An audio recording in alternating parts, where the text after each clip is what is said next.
When you mute yourself 30 different ways and you can't figure out how to unmute everything, but then you finally unmute all the things.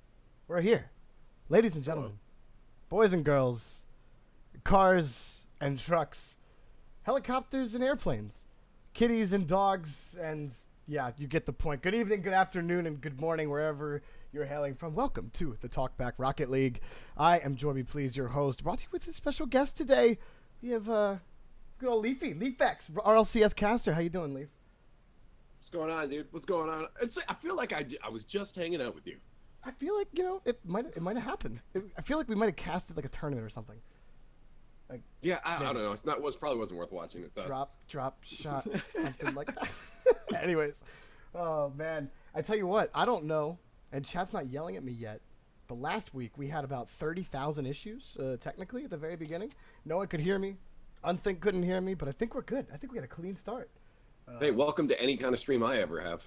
Yeah, it's just, I mean, I start, and then I don't go anywhere. But yeah, welcome everybody. Thank you all for tuning in live. Obviously, by the way, these will be getting, because I haven't uploaded any yet. But all of these VODs will be uploaded to YouTube. I will put. If you follow my Twitter, I'll be posting the YouTube channel they will be posted on, because I currently don't have a YouTube channel, so I gotta make that. And yeah, so yeah, that's important. Absolutely. So anyways, we got a couple topics here for you today, guys, and me and Leaf are just gonna go at it. We're dropping the gloves on the ice, and we're gonna hash this out real quick. By that I mean, it's just gonna be a friendly talk. Got a few topics on the board. The first one that we're gonna hit today, we're just gonna jump right into this one as soon as I pull it up, and I'm gonna have to edit my little text box because I'm not cool and I can't automate stuff like that. So yeah, ain't no Carrie Taz. No, I ain't. Yeah, Carrie's a god at making everything. Carrie's got a bot army, and I'm jelly sometimes. But I kind of hinted at it earlier this week, and I saw a thread on Reddit that kind of inspired me to want to talk about this, because I've talked about this a lot before with friends. Is Rocket League the perfect multiplayer game? And now, everyone has their own kind of thought process when you think of what is the perfect multiplayer game. And perfect, when someone thinks of multiplayer, it's very subjective, right? So not everybody has the same definition of what they think a perfect perfect multiplayer game would be. Let me just, there we go, now it's centered. It was awful. Yeah, I was saying, you just leaving that like that? It wouldn't update, and I'm like, update. All right, there we go. So, and I guess I'm projecting my own idea of a perfect multiplayer game. Obviously I want to talk about this topic because I do. I think maybe perfect is too absolute of a term, but yeah. I think that Rocket League is probably the closest that we've ever gotten to a perfect multiplayer game.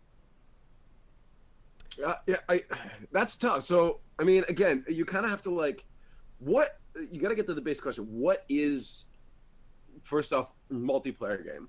What makes it fun? Like, does multiplayer just mean that you can have a bunch of people in the same room playing it? Does it mean are we specifically talking online? Like, what's the atmosphere we're trying to put ourselves into? When I play a multiplayer game, what are you trying to, I guess it also is your drives. Like, why are you playing a multiplayer game? So someone could play a multiplayer game because it's like, they like just playing people online that they don't know competitively. Other people might like it because it's fun to party with. I feel like it's a really multi-angled question. And that's kind of, and that kind of plays into one of the reasons why I think it is a perfect multiplayer game. And you could probably make a counter argument for this, but my main thing is that Rocket League was that game when I first played Rocket League, the first game I ever played. I go in and I just queue up like a random, I think I queued the just standard mode.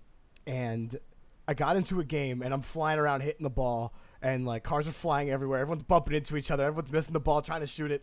And I'm having a blast. Yeah. And the fact that the level of fun that you can have at the lowest level of the game, at the game's base tier level, really speaks to me.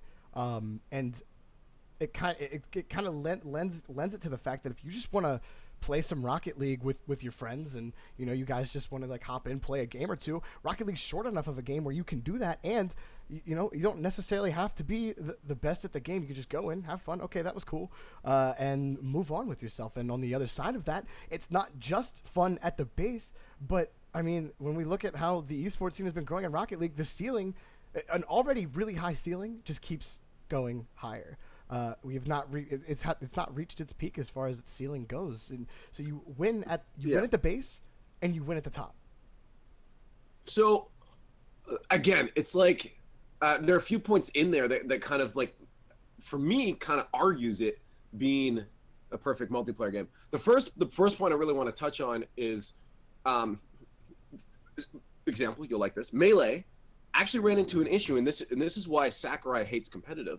It's because they ran into an issue with Melee, and this is why the latter games, no offense, but full offense to Smash 4 and Brawl, is that they were dumbed down because he hated the fact that there was a gap. You had this drastic gap that if anybody even like remotely knew any of the mechanics in Melee, none of your rest of your friends had a chance anymore. And it created this sudden huge gap between new players and semi-experienced players.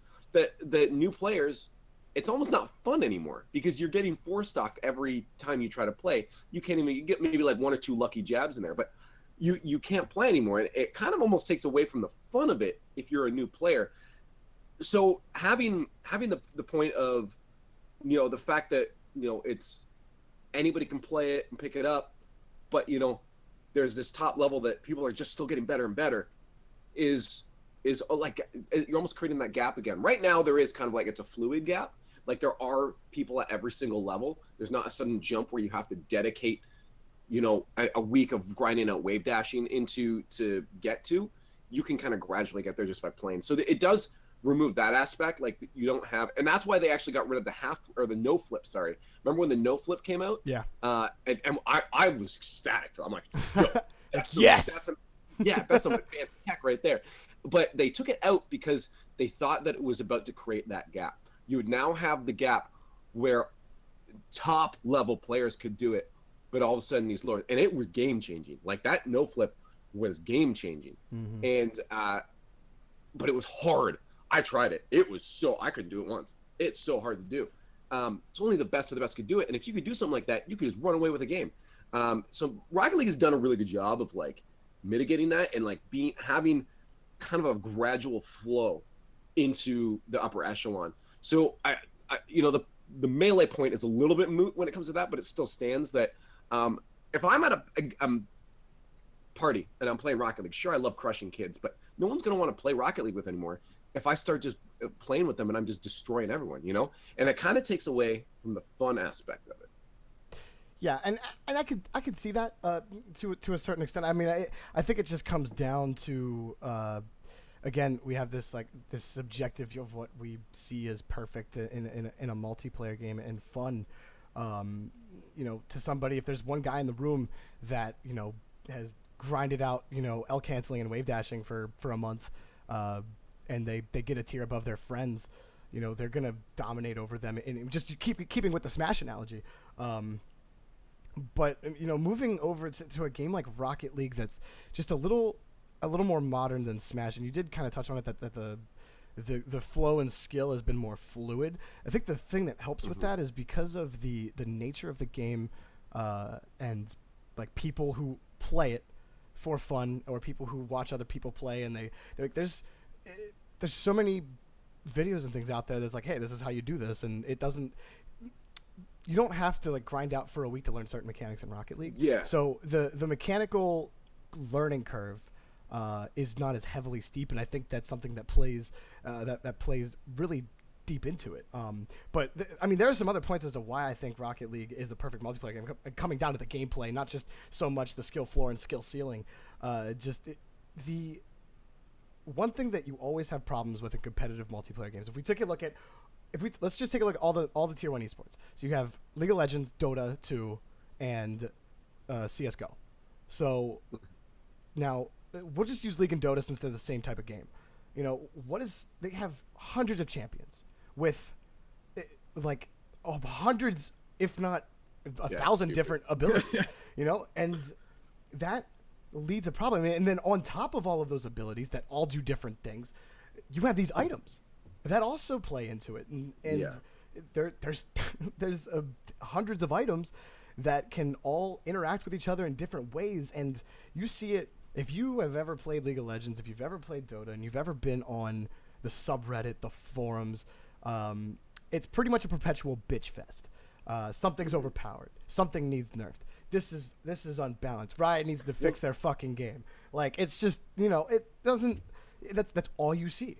Don't they change they try to change the meta like every few months by doing that? Like, they intentionally break the game. Yeah, they'll and like this is true for a game that I played a ton of before I really just started moving over completely. Like, all of my game time went into Rocket League with Smite, Smite was like it was the same way. They would introduce new gods or new items, or they would nerf a god in a certain way that would just change everything. And it would just change the meta. And sometimes they would do it on purpose because the meta was getting stale. So, like, you know what? We're just going to change the items because, like, this one particular class is doing too well. And you don't have to bring it back to Rocket League. We don't have that problem at all. Yeah. You don't. So the perfect thing. So you don't want no variation. No variation isn't good because then your game will get stale. And you just need the right kind of variation. There are two kinds of variation I think that Rocket League does really well. One, the community is slowly learning to accept and love, and the other that's just been a staple of it ever since Rocket League has been a thing. The first one being, going backwards here, the one that has always been a thing is the cars. So the cars aren't pronounced in differences enough where they need to be nerfed and balanced. They are subtle enough. They're subtle enough for that, but they are. To agree, they did actually balance and nerf a few over the past 2 years. But they're minor. It was like not game breaking changes. Power up is like, right. Right. You don't have like these power spikes. It's like, oh well, now this car is the go-to. I mean, granted, players do have there are those 4 or 5 cars that really are just kind of superior to the rest in terms of the hitboxes and everything. But it doesn't take away from the game. You can play with any car, and the gameplay is going to be the same overall from a macro from a macro point of view. If any of the pros played with like a Merc or an X Devil, they're still gonna kick your butt. Right. Yeah. It's not gonna be any different. And the other point, which is something that everyone's gonna have to learn to deal with. You're going to learn to love it. Psyonix is going to force you to love it. And all of us here in the community that have been harping on you guys for the longest time, we're going to make you love it. And that's map variation. That is the one thing. It's map variation done right, granted. That is the one thing that I think will bring a lot of good variation to competitive Rocket League as soon as it's kind of more adopted, and players are just, they need something. Neo Tokyo is the perfect example. I think Neo Tokyo is the perfect non-standard map. It gives you a different way to play the game, and that is just one of those. That's that kind of variation where you can't nerf a map, you can't buff a map. It's just the field that you're playing on, and you have to learn to play on that field. And the cars all work on these. Like it's not like cars are superior on certain maps. Cars, they don't change game to game, but at the same time, every single game is different, just because of the nature of Rocket League. So, sorry, I want to talk about the maps too, but I still have points on something what we were talking about before. So I'm gonna go back to that if that's okay. So I guess when we're looking at the core question here of is Rocket League the perfect multiplayer game, you have to start to figure out what makes it different, and what sets it. Like there's a lot of multiplayer games out there. Why aren't they the best? What sets Rocket League apart? And it was having to do with what makes it different. Another game recently tried to emulate the success of Rocket League by all the same business steps, everything what they were doing, and they got the game to streamers. They did it for free on PlayStation, and that was Disc Jam. Now we also noticed that Disc Jam didn't really have that same success. Why? And I think the thing that separates Rocket League, and I think Zombie kind of touched sort of on this in the chat there, is that he says no game is the same. Well, why is no game the same? The reason you don't see the game being the same is any of these other games, you press a button, the thing happens. In Melee, you press A, a jab comes out, or you forward smash, your sword swings forward. Like a whole action happens. In Rocket League, you are the sword, and you have to create the swing. You have to create the motion. The physics-based gameplay of Rocket League is, I think, what really allows it to be different every single time. It's almost impossible to have your car in the exact same positioning, exact same spot, this next match as you did in the first one there, because it's physics-based. I mean, getting yourself in that situation is going to be very difficult. A lot of things have to go perfectly right for that to happen. So I think that's the real big thing that allows Rocket League to succeed. And Disc Jam didn't have that. You aren't the arm swinging it. If you could control fully the physics of the arm and what direction that disc could go, then you're getting that same kind of that feel. But you're still pressing a button, and the disc will go to that spot. It just happens. And I think that was where Disc Jam fell short, is that it didn't recognize why Rocket League succeeded and why it's so fun. They tried all the business side of things, but they didn't look at the actual mechanics of the game. So Rocket League being a physics-based game is, I think, what really steps it ahead and allows it to have that difference, allows it to feel like something unique. Nothing's ever been like Rocket League before. Even NHL or like FIFA, you're pressing a button to make the pass. You aren't the leg kicking the ball. Well, I think you've actually hit it right there, is that there is not a game out there that's like Rocket League. Rocket League is unique in its genre. There's nothing else out there like it. A real competitor, if you will, in the same genre. And I don't, obviously I'm not a game developer. I don't really come up with the ideas, and I don't really know how you can do much better. I don't know how you can improve upon what they have built in this game. And I think that's why it kind of lends to just the nature of Rocket League itself. It has that, I'm repeating myself, just that perfect kind of gameplay. And I think you also, I think you nailed it with Disc Jam versus Rocket League, that the amount of variation, you being the swing. I really like that analogy. Yeah. Someone actually brought up a good point in the chat too, that was if it was a VR game, I think, because you're using your hand at that point. That's you creating the direction and the force behind the disc. That actually might make it good. Unfortunately, VR is just still a really niche within a niche market. So, I mean, it probably be less successful that way, or maybe it wouldn't. That's true, but I think it would emulate the feeling of what Rocket League gives us. Right, the mechanical aspects of Rocket League. Yeah. So, it also led me to another question, and then I want to get back to the maps. Yeah. Is that for a multiplayer game, and this is why I think Smash is a little different, is like, sure, it's fun to play in a party game here and there, but more casual people play Rocket League than they play Smash Brothers. It's just the way it is. And I think a lot of that has to do with the advent, really, of the internet. I think being able to play a game by yourself with other people still at the same time, though, is important. The GameCube, you look at Melee, you have to have people in the same room. Could you imagine if Melee had net play? Like it built into the game. Yeah. Like, I mean, it still just wouldn't. I mean, well, that's gonna go off on a little tangent here, but I'm gonna mention this, is that Melee is so specific and so frame dependent. That I guess on a casual level, net play is not everything. Yeah, one frame, big of a deal, but one frame can make all of the difference. So it's not really built as a game to really work that way. Maybe in a casual standpoint, it is, and like you said, more people who play games casually play Rocket League than they do Smash Brothers. Really, I'd say anybody who plays Smash Bros plays it with, some kind of inkling to the competitive scene. Not that they play competitively, but they're watching it. And that's just by nature of what Smash is and when it was made. And that's definitely one thing Rocket League has going for it. But I think that kind of touches back to the first point, is that, the floor is so low and there's so many players. The player base is so large, and I don't see the player base dwindling anytime soon, that you can find anybody at any level. And if you want to play with your friends, you can play with your friends. Like I'm probably better than the majority of my friends who play Rocket League, besides maybe like one. And whenever they play, like, we always do unranked mode, and it's always really fun. And like they're always having a good time with it, just because like they like, it's smurfing.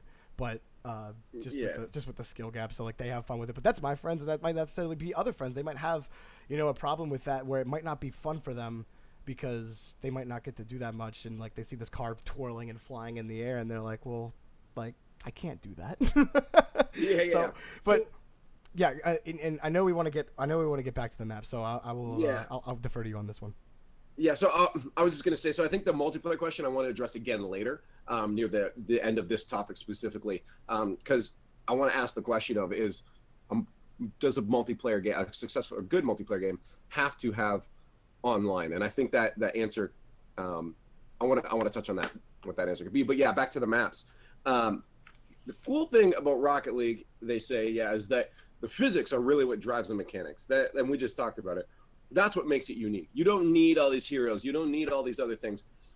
I do think you need something, and this is where Rocket League was a little bit lacking at the beginning, is it didn't have that extra dynamic that would allow certain teams to excel at specific strategies. I mean, right now, it's good. We're starting to hit a little bit of the mechanical skill cap. We're not there yet. There's still a ways to go. You can get perfect, and I'm sure we'll have more advanced techniques come out. But like a lot of the players are kind of leveling out at a certain spot right now, where they're starting to focus a little bit more on the strategy. They're starting to focus on their positioning and actual like whiteboard plays. And I think Rocket League will eventually hit that where you have whiteboard plays. We see one already, the fake kickoff. That's the only real whiteboard play we've actually seen though. But I think we'll see more of that now that the players are focusing on being smart instead of just fast now. And I think there is another element though to keep the longevity of this, to kind of deepen the meta, is maps. I honestly think as long as maps, and this is where I think maps have to really be thought about, is the maps have to take into consideration what specific Rocket League skill does this map promote? Like what does it challenge you on mechanically? Yeah, so I think if you just create maps that are weird and don't really help a team that excels in a certain area excel, you're gonna have a map that's like, okay, that's cool, but I don't want to play in it because it doesn't help me at all. But you look at, and again, I agree, Neo Tokyo was my favorite. Neo Tokyo, it allowed people that were great at reading bounces, because if you couldn't read bounces on that map, you're screwed. And high flying, it allowed you to get up really high in the air. If you're fast to the air and you can get that ball, you can air drag that ball across the entire map before it hits the ground. And I think that map helped promote being in the air a lot more. Also, it taught you to respect your opponents and shadow them, because someone had the ball on one of those upper ledges. You do not want to challenge them they literally have the high ground. I have the high ground. Literally. And that was advantageous because you could drop it down and do a flick to stop your vertical momentum, put it into horizontal momentum, and just take it off over top of someone that was attacking too close, right? So there were a lot of skills that it actually helped promote. I want to see ARC used by pros because I think it'll help promote infield team passing. We just haven't seen it enough in the pro scene. And some of these like Cosmic really doesn't do much for anything. It's a super defensive game. Gibbs talks about it all the time, but it's super defensive map, and as much as I like Cosmic, I don't think it really helps excel anything. So I think that's really where maps need to be based around, is what skill does this help promote, and can teams develop a strategy around that? Yeah, no, I think that is exactly right. And I think it really ties into the first point where it's just, we're reaching, like you said, we're reaching this plateau when it comes to the mechanical skill cap. And we're seeing, strategies come out, but is there a cap to that? I mean, we have yet to see, because that's, as you said, very much in its infancy. So to really kind of give that variation, I really think we need to see more maps like Neo Tokyo that challenge you in a certain aspect of your gameplay that makes sense. Like, you have to, it's kind of like a fleshing, like, okay, what makes the standard map so great? And that would be just the advent of the arena. It's just, your standard, arena in like a hockey arena or a soccer field.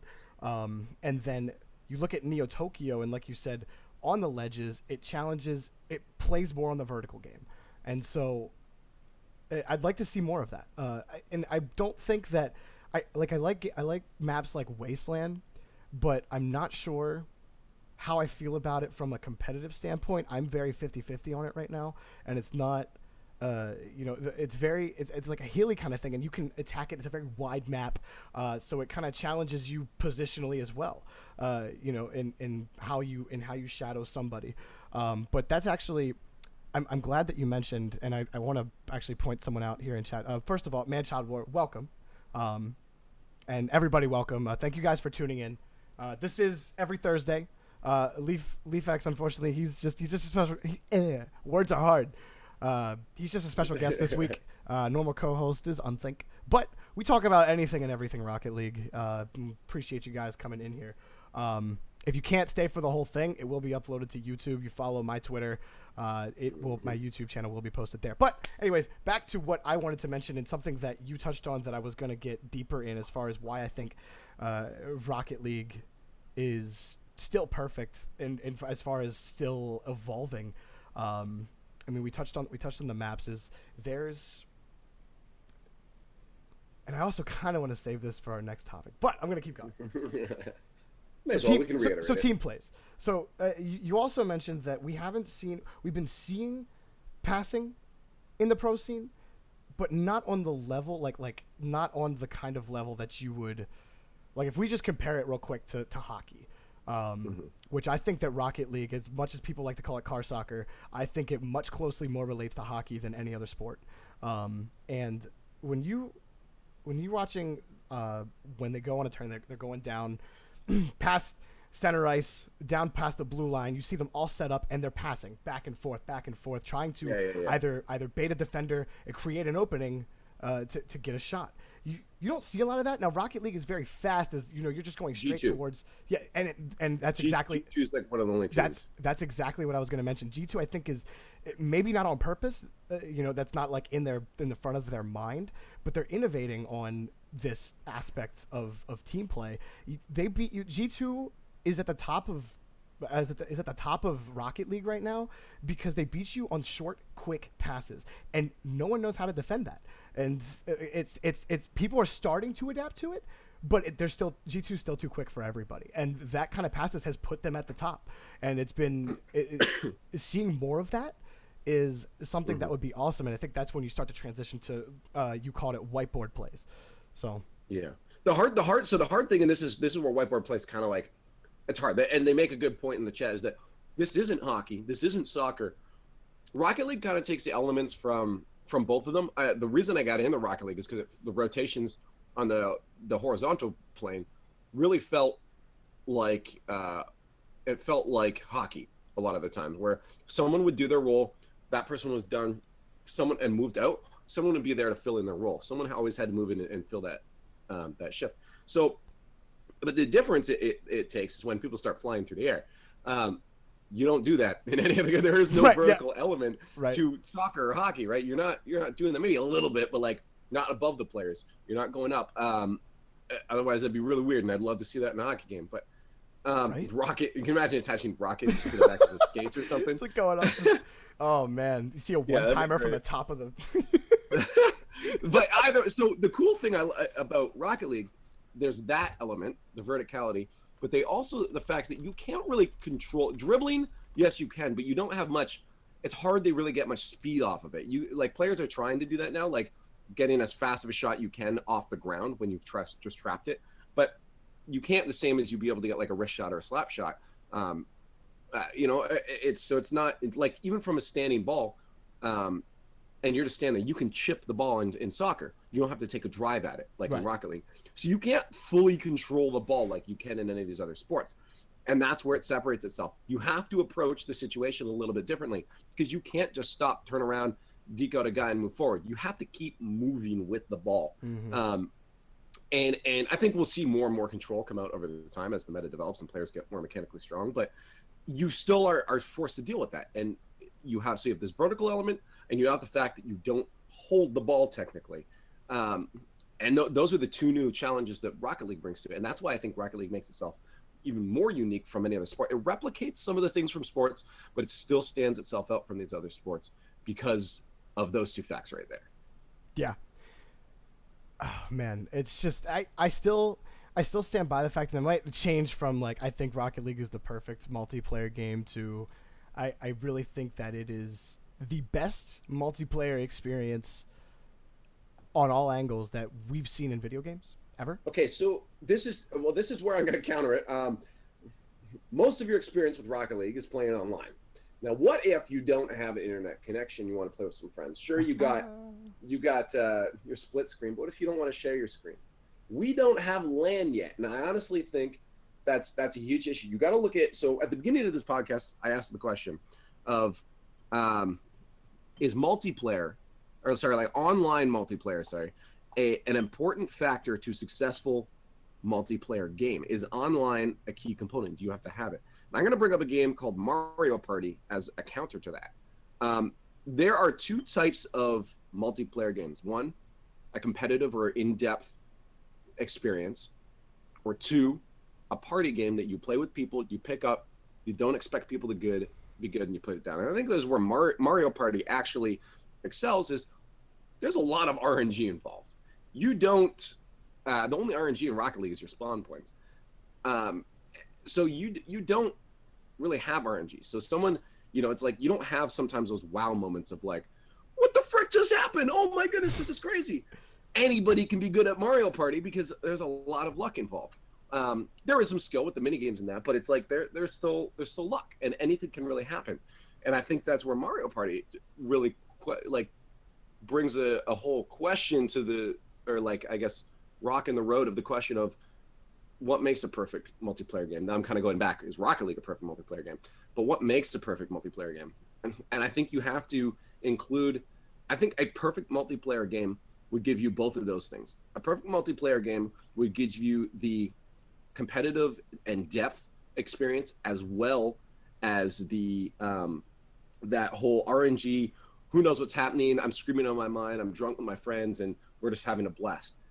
Now I'm going to help that point out by saying that this game has changed and over time. You have game modes now like Rumble. You have game modes now like Rumble or Drop Shot. And I think Rumble, something like that, now gives you that factor that, you know what, let's put everyone on the same playing field. Let's just have a bunch of what the hell is going on. And it didn't have that, but now Rocket League is attacking both sides. It's attacking the competitive online aspect of it, which I think is one of the best competitive games. I think we agree on that. And now it's also attacking that offline, hey, let's just have a party kind of multiplayer experience. Yeah. Now I think it might be arguable that Rocket League is one of the most perfect multiplayer games. No, absolutely. Rumble and Drop Shot have been two of the best additions to the casual side of this game, and I think you're right when we say we're only missing one more component to really tie that all together, and that's LAN capability. Psionics, if you like for some reason watch my show, I'd love you forever if you are working on a LAN client. I know you have one. Well, yeah, we use it at RLCS and at like PAX and stuff, but I honestly feel like the issue is there might be something with I have no idea. I'm just making guesses right now. With like the net code, imagine like if someone was able, because all the processing is done server side. Now in a LAN build, what if people start being able to get into the LAN or into the net code and be able to affect it? Because the processing is done locally now, right? I mean that goes above my my expertise as far as what all can actually be done as far as that goes, and I don't have the answer for that, and that's probably why we don't have one yet, because that sounds like that's a difficult problem, and a very warranted problem that needs to be resolved. And I just want to agree completely with Man-Child War in chat when he says, my gut feeling is that Rocket League is a perfect multiplayer game for the same reason. You can be casual or be skilled and get what you want out of it. And I think when I always think of the perfect multiplayer game, I think that's really where I always come back, where if you casual, cool, man, Rocket League's for you. Do you want like the highest level of competitive play? Do you want to see Kronovi hit a reverse aerial upside down Tarzan swinging? We got that for you, man. Like, it's perfect. So just I'm gonna stop that sentence right there. Yeah, I was gonna say, I think basically we'll have a checklist here. From this conversation, I pulled a checklist out. Help me check this off. let me know if Rocket League falls into these things. One, I think you need to have an experience that if you put the time into, it's rewarding. Okay. Two, I think you need to have an experience that if you want to just pick up and play, it's rewarding. Okay. Let's check. Three, checks. I think it needs to hit both the categories of an immersive online experience as well as a fun offline experience. We don't have that yet. Sort of. You could do exhibition, but again, you're right. But that doesn't give you the same amount of exhibition. Is a mode where maybe if you're just starting out in Rocket League, but when you put a certain amount of hours in, that game mode doesn't become any fun. Just from not season. I'm just saying exhibition. So like you can play split screen. Locally. Oh well then yeah. But that's 2v2. You can't do much more than that, right? So it's you're limited in what you can do offline, 100% because we do not have a LAN build. Right. We talked about why that might not be coming out. There could be a lot of exploits with the netcode, and that's a huge technical issue to overcome. Very huge technical issue, and very much why we probably don't see it until it's in controlled environments.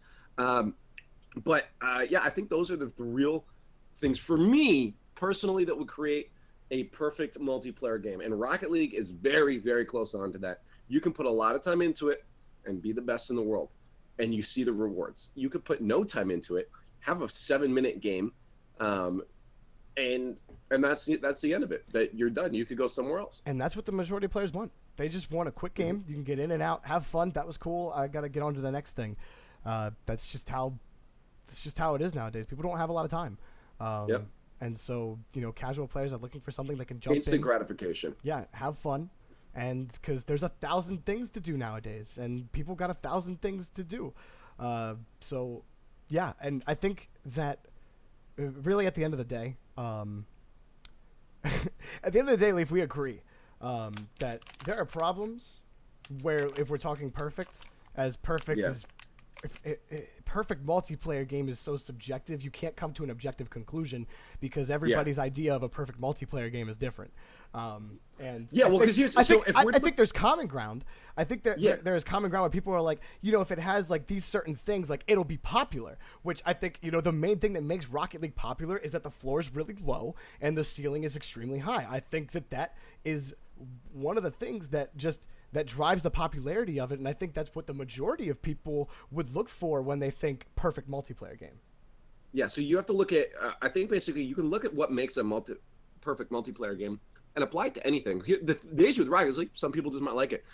My buddy's a Counter-Strike guy, Global Elite, used to play in Cal-I, like he's a good player. He now puts most of his time into Rocket League. He just borrowed my laptop to go play Rocket League. As I got him hooked there. Initially, he said it's stupid. He's like, it's stupid. Soccer with cards. Is that what everybody says? Yeah. Okay. Yeah. Eventually, he played I'm gonna let you finish. And now he doesn't stop playing it. I'm gonna let you finish. But this is just really funny because literally everybody I've gotten in the Rocket League, I've gotten like 20 people into Rocket League. When I first show them, they're like, or like when you tell someone about Rocket League, you guys probably have like people in chat probably have like similar experiences. But you're like, yeah, it's like this, like, you're an RC car and there's a ball. And you're in like an arena like soccer, and you just like hit the ball into the net. They're like, that sounds dumb. And then like you get them to play, and they're like, dude, this is awesome. Like, but anyways, I'm sorry. So now he doesn't stop. Yeah. No, that's all right. And he doesn't stop playing now. But the thing is, there are some people that really just don't give a crap about sports. But if you can apply the things we just talked about, I didn't make them Rocket League specific. I just made them specific to a multiplayer game and what would make it good. If you can apply that checklist and check those things off to any kind of genre, you're going to have a great multiplayer experience. And honestly, I think, there are that's why I can't, like CSGO, League of Legends is so hard because you have to put a lot of time into it. You can't just sit down for 10 minutes and play the game. You have to put a lot of time into it. And that's really tough. It's funny, on that point, to finish, I guess, this topic off, if we're done here, just a little funny. So I was in RLCS, I was casting, and went over to Lawler, whoever was analyzing with me, and I was looking at the screen, and I'm on camera, like, we're in front of thousands of people, and I'm thinking in my head, this is the stupidest shit I've ever seen. It's literally just a bunch of cars hitting a ball. How fucking dumb is this? Pardon my language, but that's what's going through my head. And I'm like, this is so stupid. And eventually I'm like, yeah, but it's awesome, so I'm gonna keep yelling at it. And eventually got over it. But there was this like moment of like existential crisis in my mind. Like, of, well, I'm hitting a ball with a car. I'm not even hitting. I'm watching people do this. You're watching people do it. You're commentating about people doing it. I've had the same thing where I was kind of recently, like 2 weeks ago. I was casting and I'm sitting here and I'm like, what am I doing? Like I'm sitting here like oh, he hit the ball, like, and then I was wondering, I was like, do sportscasters feel this way sometimes? So it was just really funny to me. And actually, I saw Snasky in chat. He made me smile. He's just like, try telling people you do it for a living.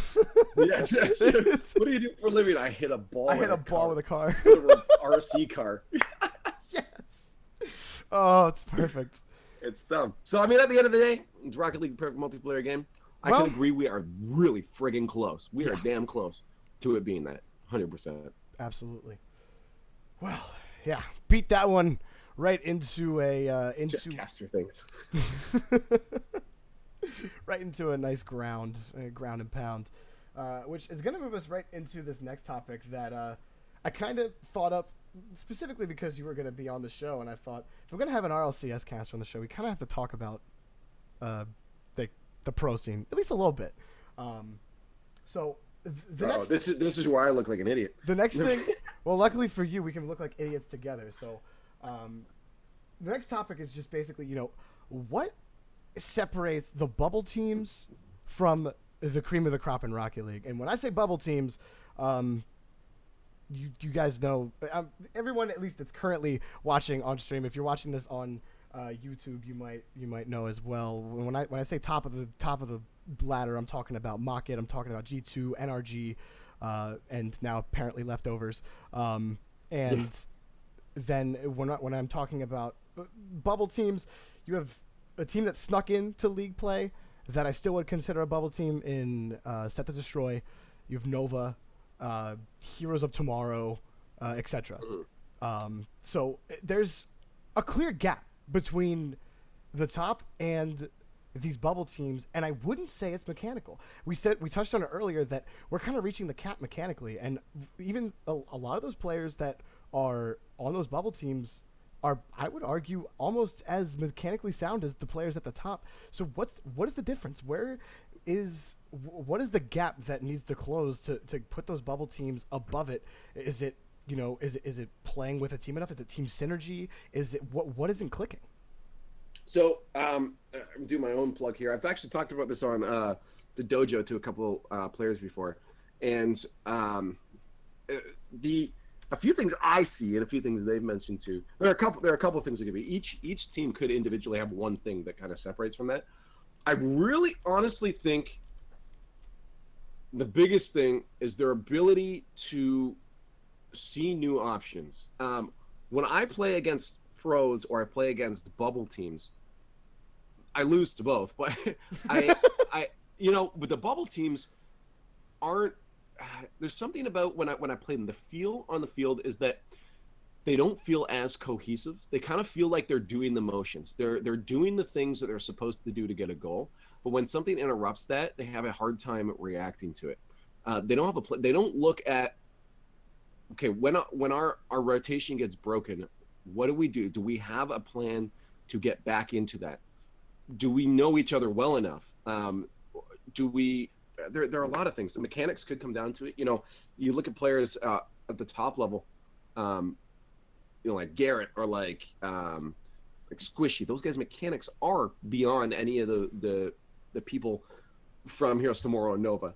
Those guys aren't anywhere near those guys. But I mean, exceptions. There are players in the pro scene that aren't that mechanically sound. So what separates them? And I think it's their ability it's option coverage. They know every option going into a situation.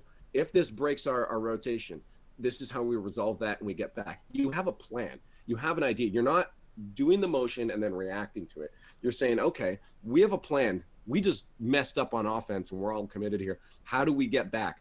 How do you avoid being in that spot in the first place? And you have to keep taking a step back and creating a plan for it and being able to see that far ahead. I mean, we saw a goal from Fairy Peak today. Simple kind of explanation about this, but thinking a few steps ahead. He forced Lawler into committing to the far side by making it look like he was going to hit it. What Lawler didn't realize is that Fairy Peak knew that there were gates open on the other side, and now Lawler just committed to the wrong side. Fairy Peak drifted around and hit the ball back toward that open spot. Lawler may not have had it in his head to think, oh yeah, he can drift and control this, because maybe Lawler can't do that as efficiently. So it's not an option in his head, and that's something that the bubble teams, they don't know that these options are available. How are you supposed to create a strategy around it? You do the motions, you do the things that work, and if it doesn't, it gets interrupted by something you've never seen before. How do you react? And I think a lot of it is being able to play against those teams or watch those players. That's why it's great that RLCS has more player cam now. You can see what these players are doing. But I think watching the pro players to see those options is really important to stay up to the meta, because those pro players mostly only play each other now. So it's hard to get the experience against them unless you're playing in ranked.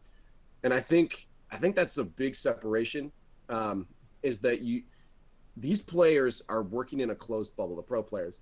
And to get any of that meta, what they're doing, what they're working on out of that, as hard as the bubble team, you have to do something special and something unique yourself to be able to break in there. Something that forces those guys to say, whoa, whoa, whoa, whoa, what are they doing?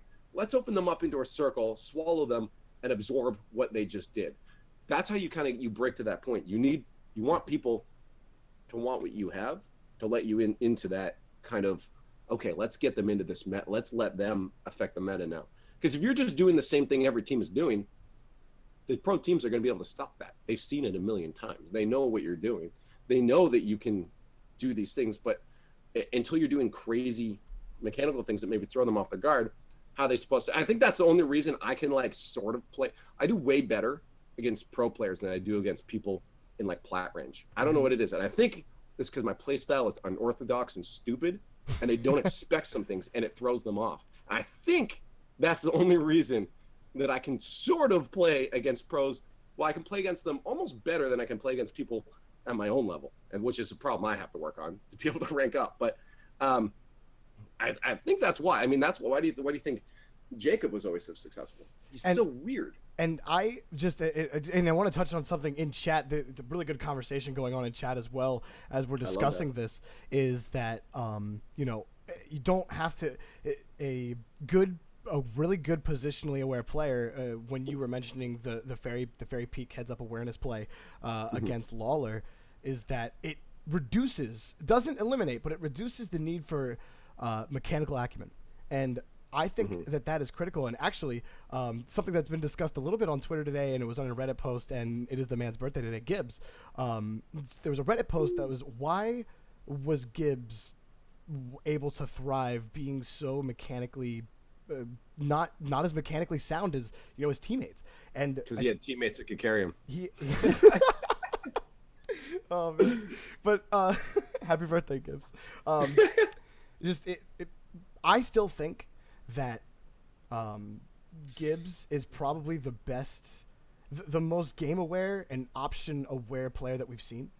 I think that there are players that come close to matching that now, but I don't think there's anyone who's better than that. And I think that the gap between his option awareness, his mechanical skill, his option awareness, and his game awareness, his game sense was so high that that allowed him to exceed as a defensive player, because he wasn't able to be mechanically crazy. So that just fit in a team with two mechanically ridiculous players.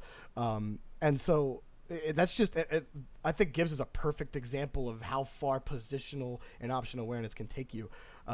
And that kind of, and I think Snasky said it too as well. If you have both, you're a cut above all of the rest, and there is that cut above the rest. There's the S tier in Rocket League as far as players go, and then there's everybody else. The other thing that I think separates the bubble teams from the top is the ability to adapt mid game and mid match. So we can use this past weekend at RLCS is a perfect example. G2 versus Set to Destroy. Set to Destroy decided to just change everything up. And they were like, you know what? We're just going to go completely different from what we've been playing all season long. And they were going to try to beat G2 at their own game. And it worked for 2 games. And they were playing high, they were playing fast, they were playing aggressive, but they were playing smart aggressive, which is important when you play aggressively. And G2 was kind of caught off guard for 2 games. But part of the reason G2 is at the top of the league is as at the end, at like the second half of game 2, you saw something change, and you saw G2 adapt to what Set the Destroy was doing, and then Set the Destroy couldn't respond, and G2 just completely took over, and that was it. They were in. I'm sorry, it was the other. Yes, going.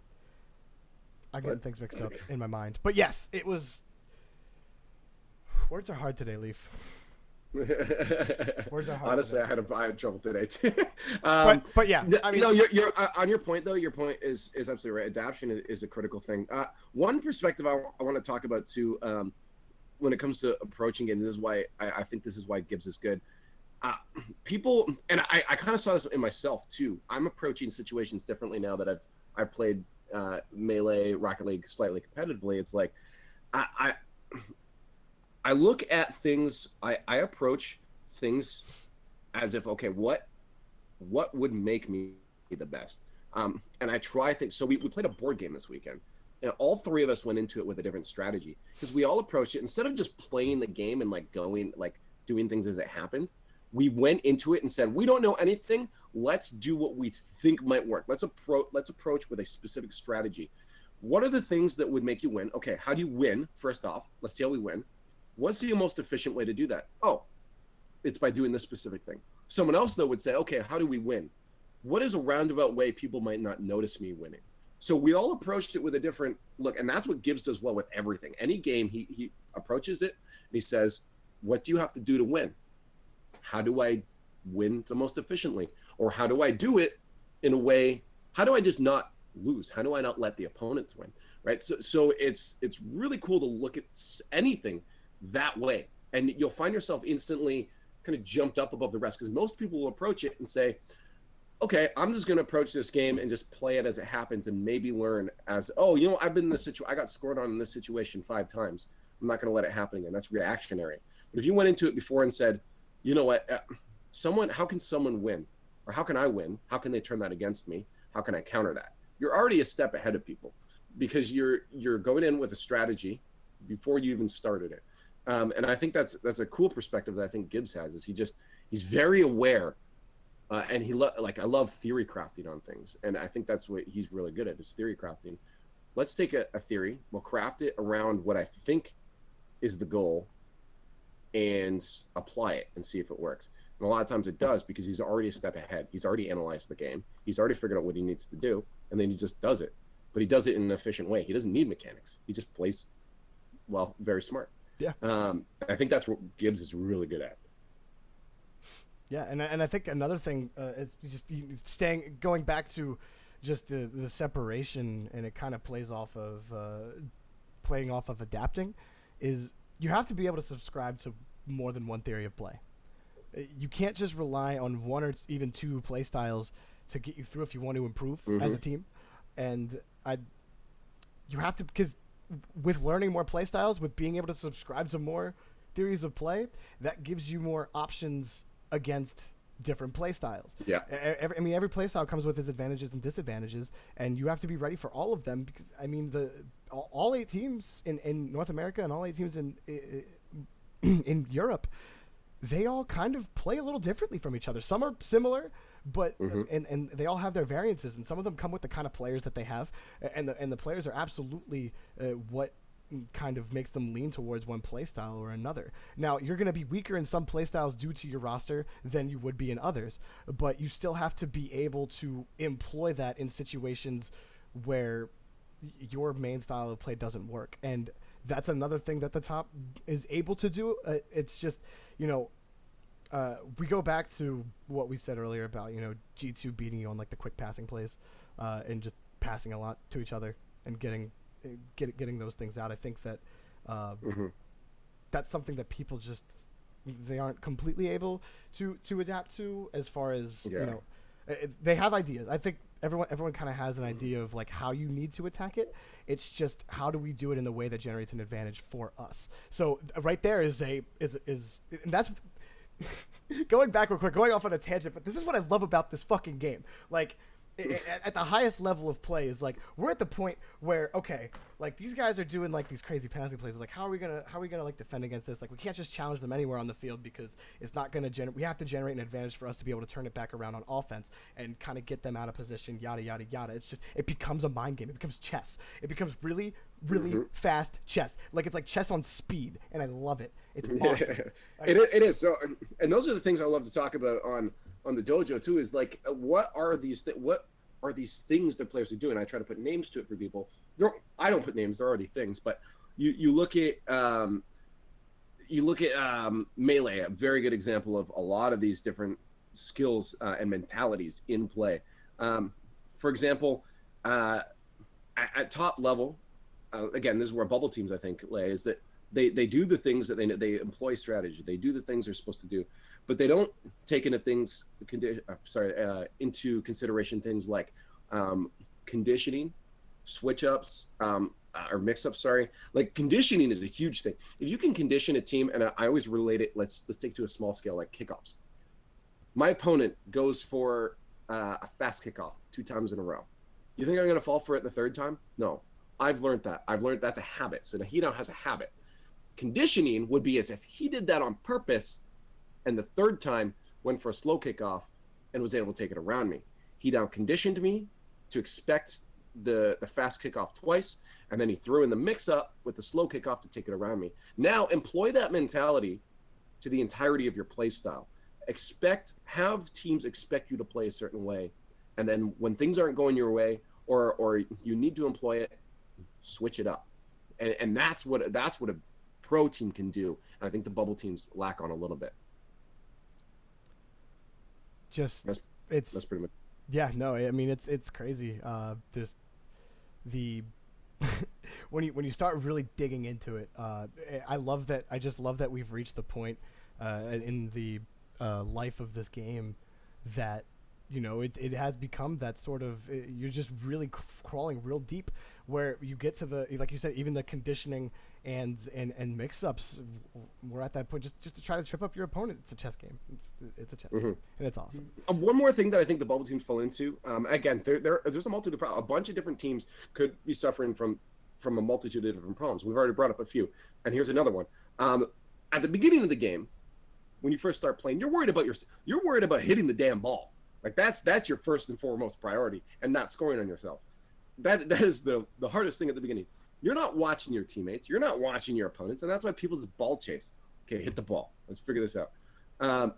When you get to the point where, bubble teams, you are watching out for your teammates. You are watching your opponents, but I think they're not doing it to the same level. When you play against someone better than you, you revert back to that, okay, I have to just make sure I'm not messing. You play reactionary. Yes, you play very reactionary, and that's an issue because you're not looking at the set. And this is something Rizzo does so good. Rizzo's probably the best at analyzing the field, understanding what's happening on the pitch, is that he knows where everyone is, and that's why you catch him out of guard. You just catch him in the weirdest spots. All of a sudden, he's there for a redirect, and he's shooting it from the stupidest angle because he knew where everyone was. He knew that pass was about to come upfield to him, and he was ready to receive it.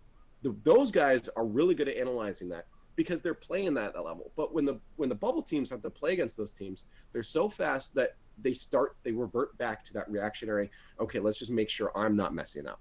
And when you do that, you're not paying attention to the entirety of the field. And I think that's what some bubble teams suffer from. Yeah, I think to really to phrase it, looking into the future. And being able to see the future on the field, knowing how players are going to react or expecting players to react a certain way when you are attacking the ball.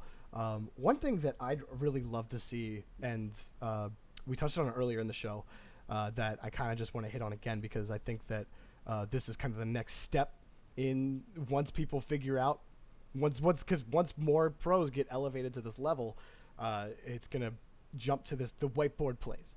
And I know you said that the only real whiteboard play we've seen so far is the fake kickoff. But there is one other kind of borderline whiteboard play that I see a lot, and it's where you have one guy. Depending on how the ball is shot, you let them take a shot towards the field. So you let one guy save that ball in your net. You have to put complete trust in him to be able to save this ball, both of your guys go cover both ends of the field, whether it's a little bit, whether it's shallow in the zone or it's right in midfield, depending, on the situation. However, you have to realize how the ball is coming towards the net to know where you need to place yourself. But regardless, they go around the edges of the field, and the defender, the goalie, pretty much just power shots it or passes it over to one of them. Every time I've seen that executed, it generates a breakaway. It's either a 3-on-2 or a 3-on-1,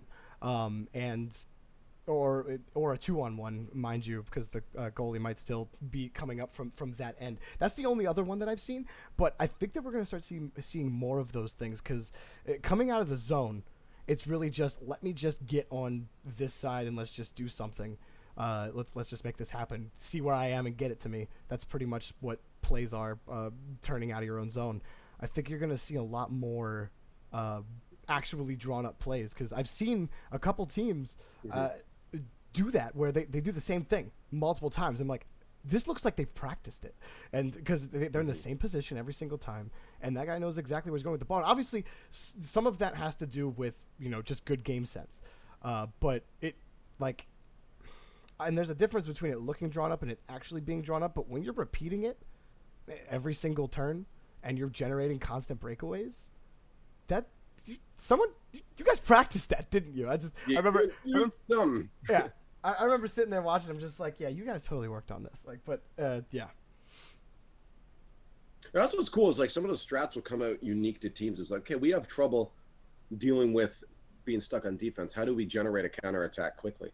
And you try to figure out, okay, what works against everybody? How do we just find? And that's the Gibbs mentality. How do you approach the situation where it'll just work? What's the goal? What's the situation? Let's accomplish it in the most efficient way possible. Okay, we're always stuck on defense. That's the problem. The goal is to get it cleared and create a counterattack. Not just clear it, but create a counterattack. How do we do that?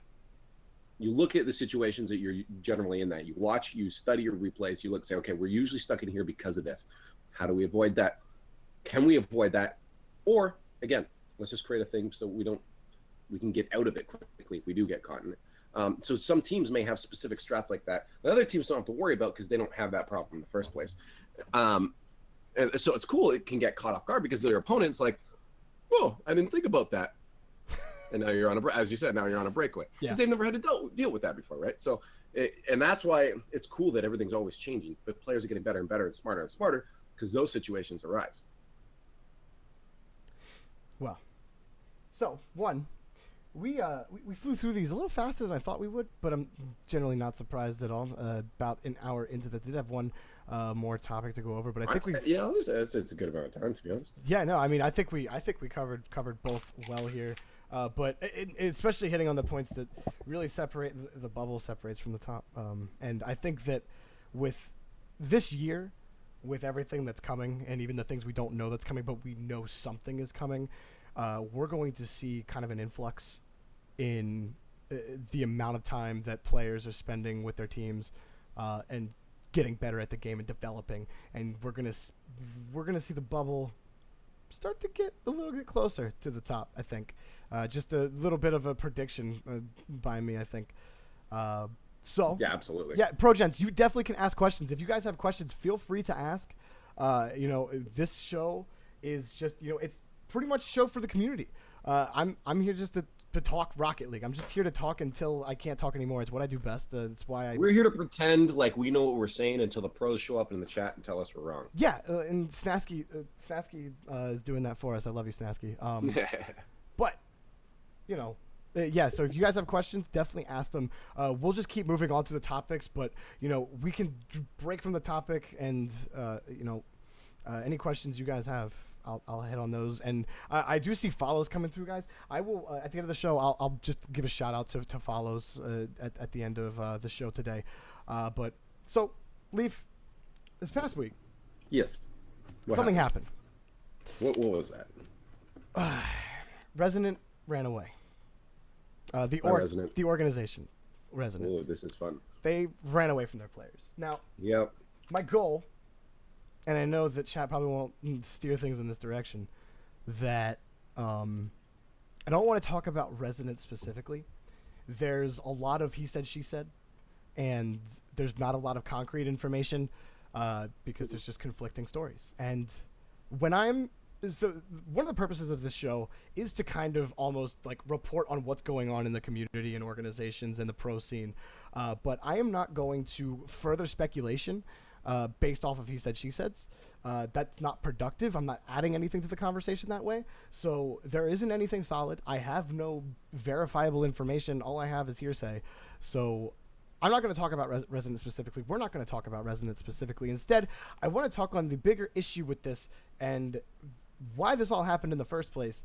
And that's just esports contracts and player security, player sponsorships, organization to player relationships, is kind of what I want to hit on. And something that Rocket League is starting to get more. We're getting better. We're getting better at it, but we're still not at a place where other esports are. Granted, the Rocket League esports is still in an infant state, about to bloom. And this is just something that I think will be solved. But I think it's good for our players to know, because our players still won't know. There are big orgs out there that still fuck over players there in the big leagues. So basically, here is the thing. And I got to change OBS. I'm trying to like multitask here, and it's not working for me when I'm talking. I'll sing a song for you, Welly. I'll just hear I'm really good at stalling. I have to do it in the RLCS all the time. No! I can actually just talk probably about nothing. I mean, inflection helps. You see, I can add pauses to kind of elongate the thought process that I'm saying, to literally say nothing for probably about a minute straight. When a player has to go to the bathroom, that's happened in the RLCS in the middle at live. I think it was Marky, and I had to stall for like 9 minutes. That's amazing. I'm really good at just saying nothing for a while. So anytime you need that, just give me a shout. ProJets, I will get to your question here. Actually, before we move fully into this topic, I will answer your question right now. So, all right, my question is, what about Psyonix going experimental and trying to make a much larger map and allow for 5-mans, so 10 on 1, so 10, so 5 on 5, so on one extremely large map? I think it would draw up more whiteboard plays and such. Thoughts? Finish your topic first, though. So, okay. I've actually talked about this before, not 5 on 5, but we brought up Chaos before in a group of people that I like to talk about these kind of things with, and said that Chaos could flourish as a competitive mode. Maybe. I don't believe so. I personally don't subscribe to this. If there was a bigger map, let's say like a Wasteland, but a little bit bigger, that you had like 4 on 4 could flourish. I don't think so. The main problem I see is that Rocket League is so fast, and there's so it's so fast of a game. What one of the things that makes Rocket League great is the size of the arena, and the plays that come around it. There's only so much boost, and that's also one of the issues to come. If you want a bigger game mode, then we have to change things that are already, I would say, perfect about the game. And when we start messing with what the base game, when we start messing with the base, then we start messing with why people love Rocket League. So, I mean, I could be wrong. There could be a right way to do things. And yes, it would generate more whiteboard plays in that sense. But I think that is going about it the wrong way. I think changing the standard, or no, it doesn't even have to be the standard mode, but I think adding the amount of players on the field is would not add to that innovation. I'm going to disagree with absolutely. I'm going to say no to any kind of option of it being okay. Okay, I thought you said you were going to disagree with me. I'm like, wait a minute. No. Okay. I just disagree with the one thing about the whiteboard plays. Even I just don't think. I think it'd be pure. There's a reason 4 on 4 is called Chaos. Even with, what's the most played game mode right now? Well, now to play devil's advocate here, Chaos is Chaos on a small map designed for 3 players on each side. Even Wasteland. Wasteland's bigger. Wasteland's not that much bigger, though. I would still say it's an appropriate. Even Arc. It's still not good. It's too chaotic. Here's the reason. But Rocket League, and this is what makes Rocket League good, but at the same time, it's what limits Rocket League to be able to go to that. Rocket League, you do not have control. You need more space. If you want to dribble the ball, you can't do that in a tight area. You need to move around.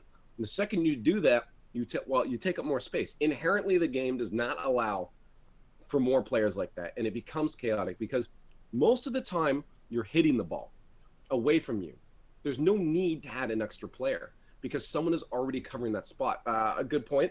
Aeon says it's easy to get to the ball. If a ball gets slammed down your own end, even if you're the only one there, that's why 1v1s work on that same sized map, is because you can get to the ball from pretty much anywhere in the field. It would make you got to have a purpose for adding another player. There's no purpose. There's no purpose to adding a fourth player, even, let alone a fifth player. I think it would just be at that point the map would be so big it would slow the game down so much that you wouldn't even want to watch it. There's no exciting moments. You would just end up. It probably would devolve down to having two people stay in net the entire time, and just have one person slam it, and then two other people follow up with it. Like if you can clear the ball like that, like there's no sense. It's just that's how it's gonna devolve to. Two people just sit in net, no goals, whatever gets scored. You'd have ping pong the entire time. Yeah. 5-on-5. I'm saying no right now. Well, Progents, we both disagree with you. But it was that was a great question. Absolutely. But I'm gonna say no to it happening. Great question. Keep asking those. Yeah. If you guys have any more questions, please. It's great. It completely adds a conversation. I think that's something that is interesting. And more conversation, the better. Absolutely. But back to the other thing, and I gotta type again because I changed the thingy for a second, and then we were done. I saw that. I'm like, oh, I think I'm nearing the end of my point here. Right. I'll try to elongate it. Okay. Faux pas triggered. Oh, I think you're triggered because what I said. I think he can't hear it. That's why he's triggered. Yeah, I honestly just don't think it'll work out. I mean, 3-on-3. I think 3-on-3 is really the most. You could maybe try to. The game was designed for 3-on-3, and like you said, it would slow down the pace of the game. And one of the things that makes Rocket League great is how fast it is. So if you take away one of the things that makes Rocket League great. Faux pas says, I like that topic. I want actual car soccer on an enormous map. You know what that would turn into? You guys do realize. It would be 17 cars driving after a ball. You guys realize soccer games end in 0-0 ties, right? That's exactly what this would be. We'd have a 10-minute overtime, it could still be 0-0, with just no. It's a lot of back and forth. No.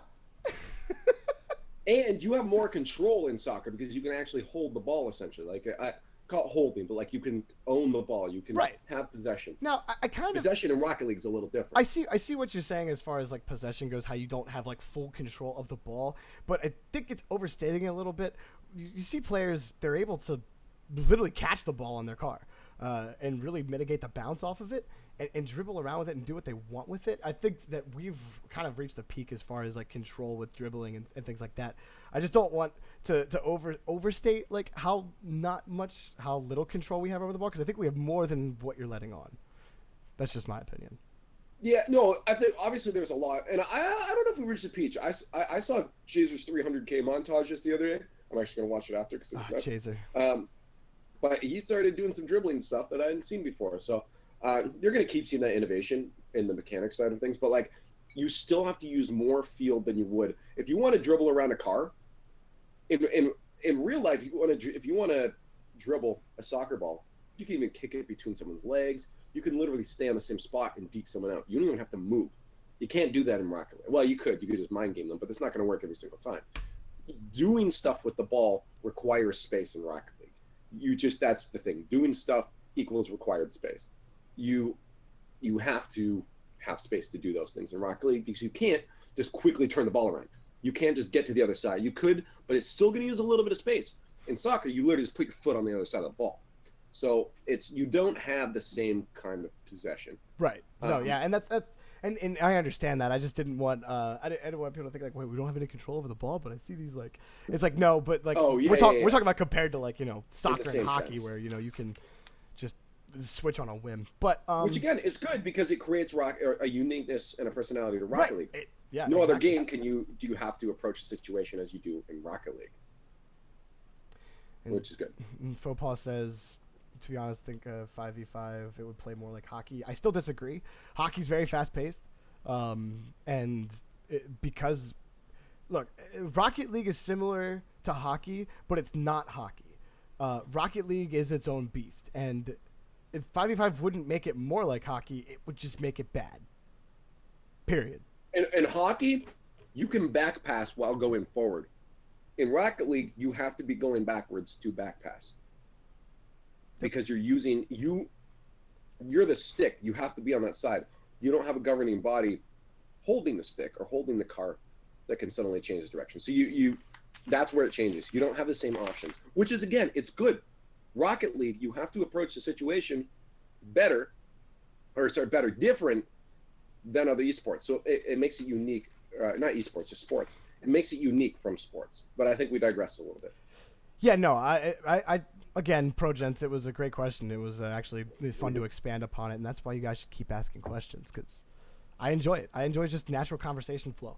But we will move on to this next topic, and I think it is something that needs to be discussed, and just something that I wanted to touch on after the fallout with Resonant this past week. And really, players have to protect themselves. That is where the core of all of this goes. And I have like a whole list of reasons here as to like just all of these problems. Is the very first thing that players got to realize, Leaf. And what do they realize? Listen, tell them to open their freaking eyes. I don't care. I don't care if you grew up in the same womb as the person. If you're a player and then you have this person who owns the org, if you guys came out of the same womb, I don't care. Organizations are out to grow the organization, with or without you.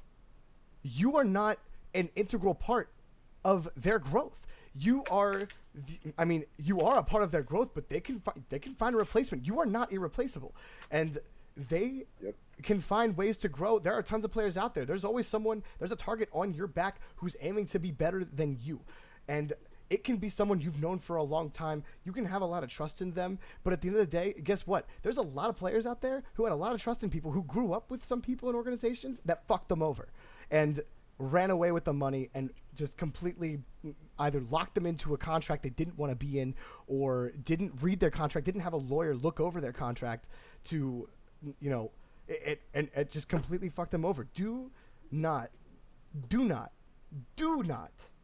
put any kind of verbal trust into an organization. Any kind of trust you have should be in writing. And that is the main thing that really bothers me, Leaf, in all of esports, and especially in Rocket League, because this just keeps happening.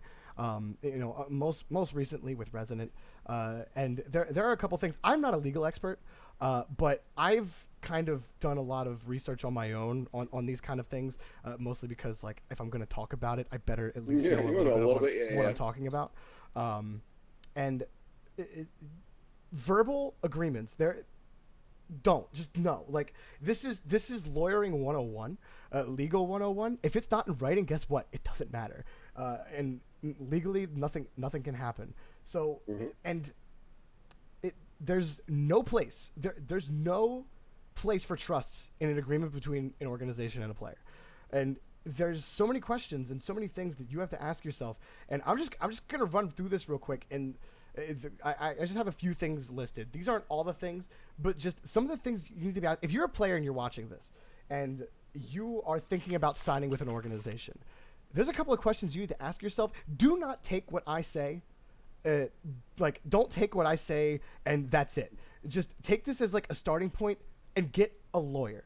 There are tons of lawyers in the field of esports that are more than willing to look over esports contracts, whether it be pro bono or some of them do it for free. They look over a contract just to make sure you're not getting fucked, because it's so common in this industry. Yeah. And some of these things in these contracts is, there's more than just pay and the duration of the contract. That's what a lot of players look at. A lot of players are like, okay, I'm going to get paid this much per month and the contract lasts this long. And they don't read any of the fine language. There's so many things that can go into that pay. Like, where's your pay coming from? A lot of these organizations have sponsorships from advertisers or other entities that that pay them. So is your pay coming from the organization or is it coming from the sponsor? Because if your pay is coming from the sponsor, that's not solid. What if that sponsor goes away? The org can't pay you then. You have to make sure that that pay is solid coming from the organization itself. And if you get, maybe bonuses or something like that from sponsors that the organization has, then fine. And what constitutes you getting paid? A lot of higher ups. So there was I can't remember the team, but there was a CS:GO professional team that got completely fucked over in the contract where it said, yeah, you're going to get paid this much per month, but all that pay was in incentives, which is completely ridiculous. Incentives should have no place in an esports contract whatsoever. I mean, if it's just like a minor bonus, maybe, but it should not be. This isn't the NFL. The majority of your contract shouldn't be incentives. That's absolutely ridiculous. You have to make sure that is the actual money you're getting. That it's not locked behind something. It's not locked behind how good you're performing. It's not locked behind things that you can't really control all the time. And that's the second point. I have two more points here that are kind of huge, and then we can just kind of open it up, Leaf. The third one is a lot of orgs, they have this thing called right of first refusal, where if you want to get traded to another organization or you want to sign with another organization and you sign a contract with that previous organization, if they have in the fine print that they have the right of first refusal, guess what? They can deny that legally. And you can't sign with that organization legally, and that's what right of first refusal is. And there's also team options. If the team has an option on you, if there's a team option and not a player options are more solid for the player, then, it's not... excuse me. I had to catch my breath here for a second. Those kind of things are not conducive to your advancement as a player. If you're looking to be a professional esports, anything, not just Rocket League, that is something it should not have. It just should not have in it. And the fourth thing that is not, which I've done research on this, and according to my favorite esports lawyer, or someone who at least dabbles, he's a video game, deals in video game law a lot, is Ryan Morrison. I was reading an article by him. He was talking about esports law and buyouts. If your contract has a buyout, that's not the standard. And any organization offering to put a buyout in your contract, you should definitely be wary of. Buyouts are not a fun fact. Guess what part of the resident contract was? There was a buyout in there. It was a whole mess. Like I said, not going to go deep into that because I only have hearsay. But one of the buyout as in the player has to buy out, or the buyout as in an org can buy out the contract of a player. Actually, to be honest, I'm gonna disagree with you right now. I'm gonna say that's better because it's better than an org just putting it in there that they can cancel whenever they want it. So I'd rather be paid. This is where the hearsay kind of comes in, and I'll just touch on this as to why I kind of agree with. I mean, I can't say I agree or disagree. Obviously, like I said, I'm not a legal expert, but and I'm not a professional player, and I haven't dealt in these contracts personally. I've just kind of seen things happen from the back, but. One of the fallouts of the resident debacle was that the buyout didn't go to the players.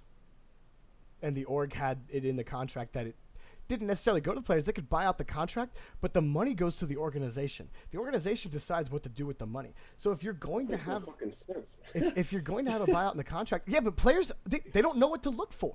So, if we're just going to use Rocket League as an example, these guys are teenagers.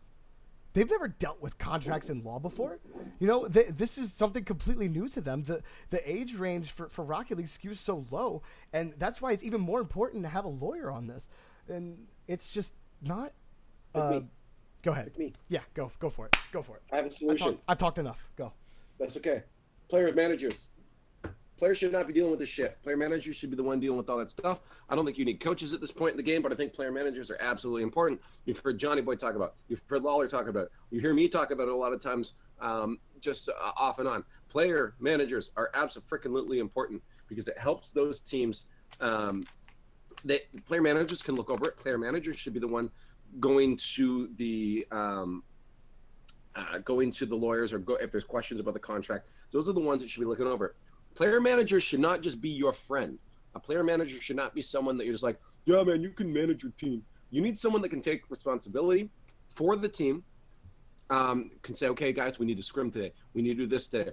You need a mediator. You need someone that if there's problems in the team, you can go to this person and not have that affect any relationships with anybody.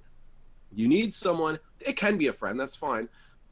But you shouldn't just be like, yeah, man, be our play manager.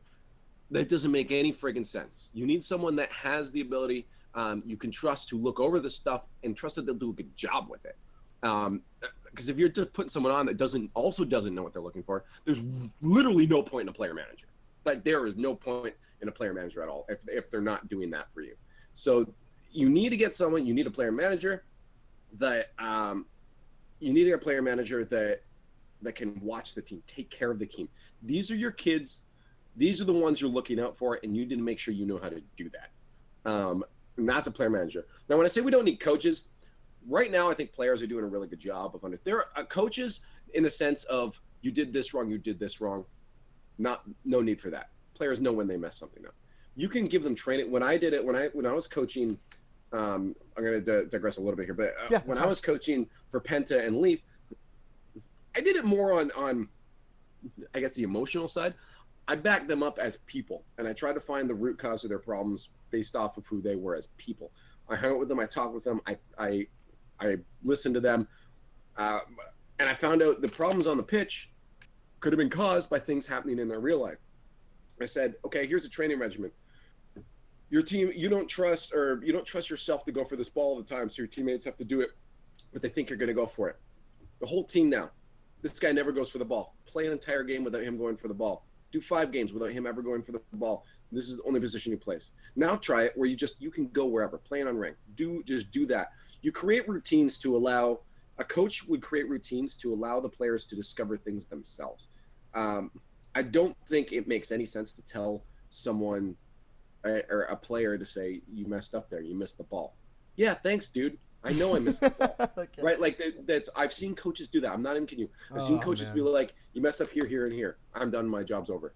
No, you did nothing. They already know that. How did you help them fix that problem? That's where a coach could come in. Right now, it's hard as a coach. A player manager almost should be that person. A player manager should be the emotional support, the lawyer support, I guess, and the business sense behind a team to make sure that team can succeed. That's why I say player manager instead of coach, is I think player managers are probably the most needed thing. Eventually, it'd be great to have both, but there's no room on a team at this point, to have a player manager and a coach. And I think a player manager right now is the most important thing.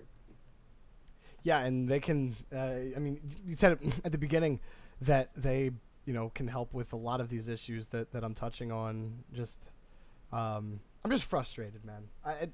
It pisses me off just because I just want to see this continue to grow, and I love these players that are all getting screwed, and I hate seeing it, and it just keeps happening over and over, and that's why I kind of, one of the reasons for this talk show in general is to kind of take all the issues that are happening in the scene that people are talking about on Twitter, that people are talking about in the community, and kind of give them all a standardized voice, bring it all together so that we can just look at that and then generate conversation off of that. That's all I'm really trying to do, is just generate conversation and generate more awareness about these things. And with, more player managers that are more like the,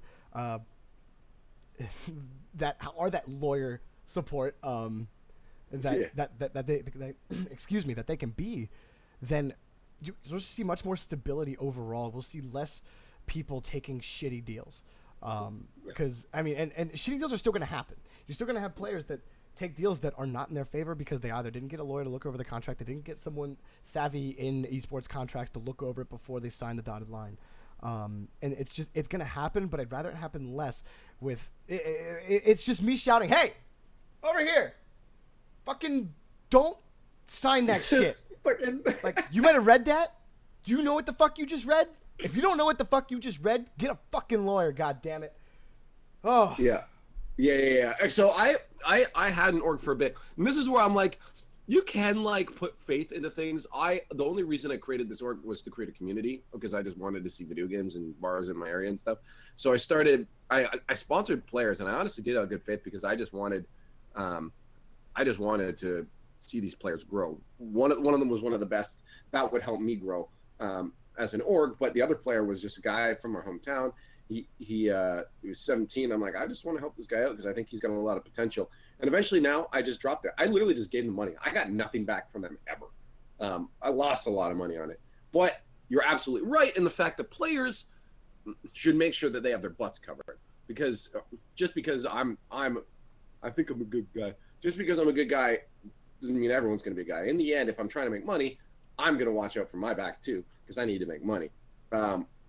So yeah, we came up with a contract. I'm like, okay, how can I make this self-sustained? So I found ways for me to make money. But at that point, I made everything physical. I wrote out contracts. Players had contracts that we signed, and it was in writing.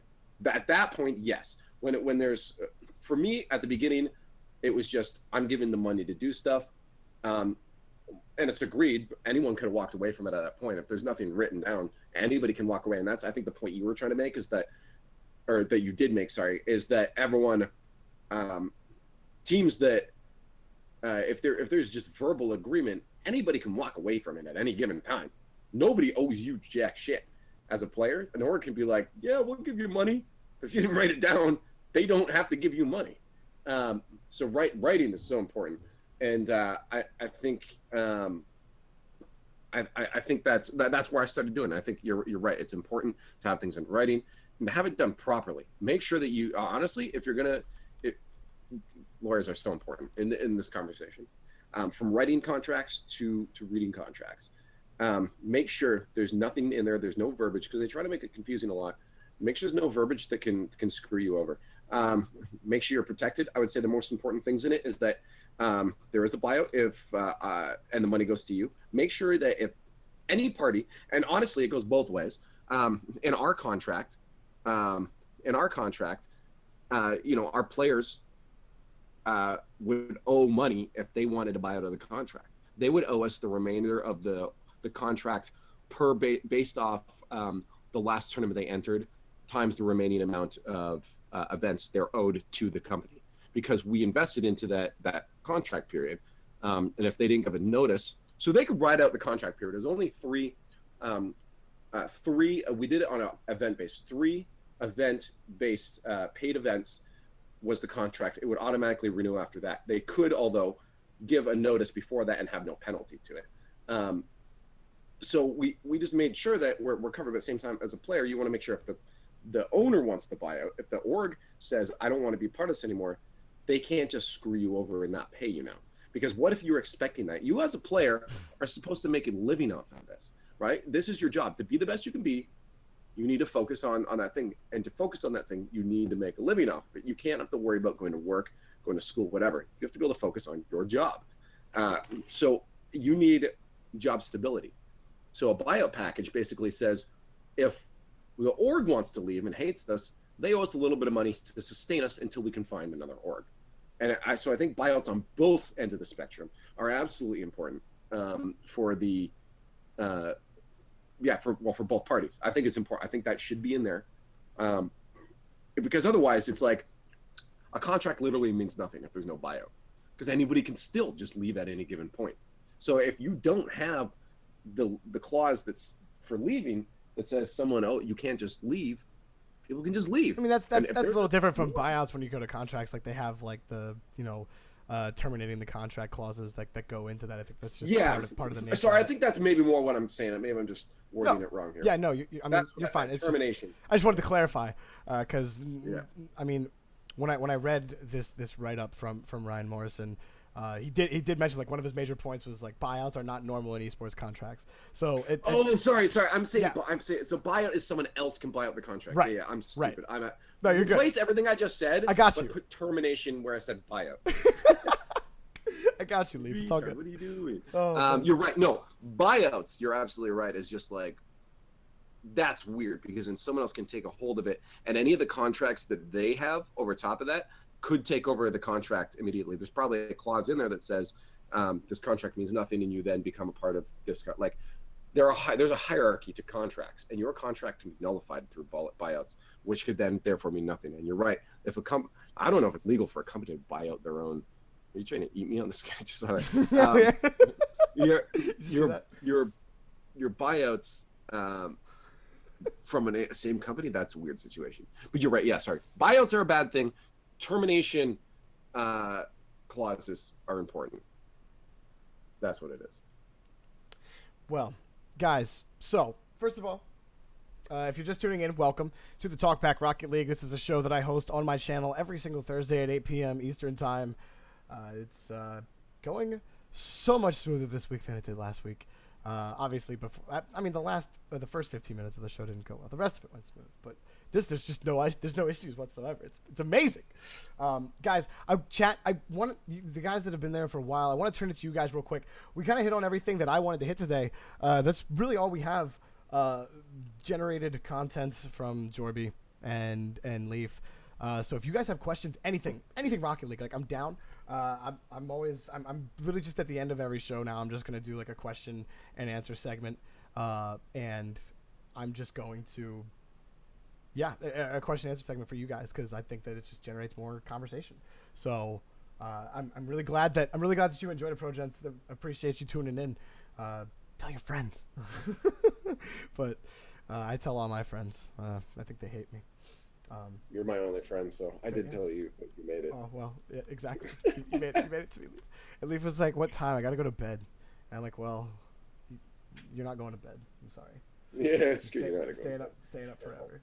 Yeah, I got flight to the RLCS tomorrow. Week 5, baby. Whoop! Yeah, it's gonna be hype. We got a lot of interesting scenarios, and I guess I'll give about like 5 minutes if Chad has anything to go. But preview, I guess, Leaf. RLCS this weekend. What do you got? What do you got for me? Actually, let me see if I can. Bunch of shit's fucked. A lot of things are gonna happen, and we don't know yet because there's so many situations that can happen this weekend. It's gonna be nuts. Yeah. Gibbs is gonna just have to be on the edge of his seat the entire time, and it's so rough for him because he has 5 minutes in between matches to sort this all out while he's getting like makeup and all this shit in between, and so he has no time to relax. I don't think he's going to get to eat because he's on the desk the entire day. He has no breaks, right? So it's going to be nuts for Gibbs because he does all this math for us. So that's going to be so difficult, but you're not going to want to miss it. There's going to be a lot of hype stuff, a lot of weird situations in the RLCS. Twitch.tv/Rocket League. Make sure they're in the chat. I better see all of you. So, Silent Echo. What's up, Silent? I didn't say hello to you personally, but hello.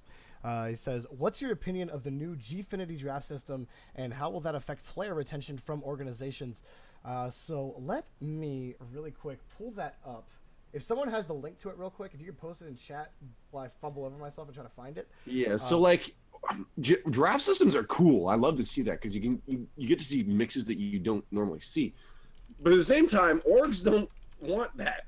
Orgs want their names in the tournaments, right? So that's a really difficult situation. Well, let me pull up because I remember when they first announced this, and I was reading about it, and I don't have complete like I can't like verbatim remember it from my head, so I'm just trying to pull it up. But Gfinity did start this like draft thing where players come in and they play and then like they're drafted by certain organizations, and I wasn't sure how exactly they were going to accomplish that because I'm with you that I just don't feel how draft systems work. So Gfinity draft means top 30 players from weeklies go into a pool. All 8 organizations have to pick up 2 players. So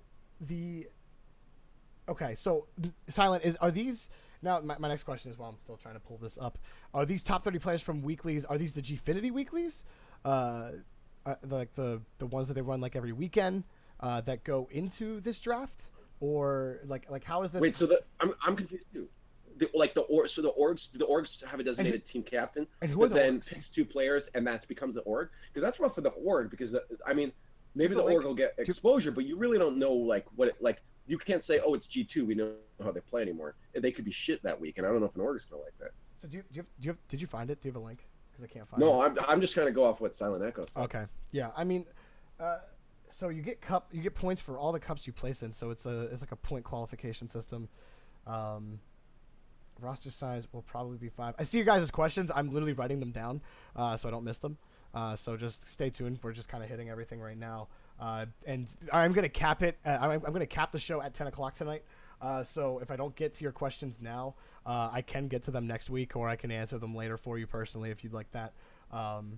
But so roster size will probably be 5. So they play off of a point system. I really wish I could see the official rules for this. Yeah, it's confusing to me. Give me 1 second, Silent. Let me see. Yeah, do you have a link, Silent? Do you know where I can find like the rule set for this? Give us a link, baby. Give me that juicy link. Hook me up. Make sure more sense if I can just read hacks into my email too. Yeah, like if we could just read the rule set, then we can give you a better opinion. Full rules haven't been disclosed. Okay, right. So this hasn't even started yet. So from what you're saying, so I can't comment on it. Yeah, I can't fully comment on it. And I guess are the orgs employed by Gfinity? Like, who are these organizations? Are they just regular are they regular esports organizations?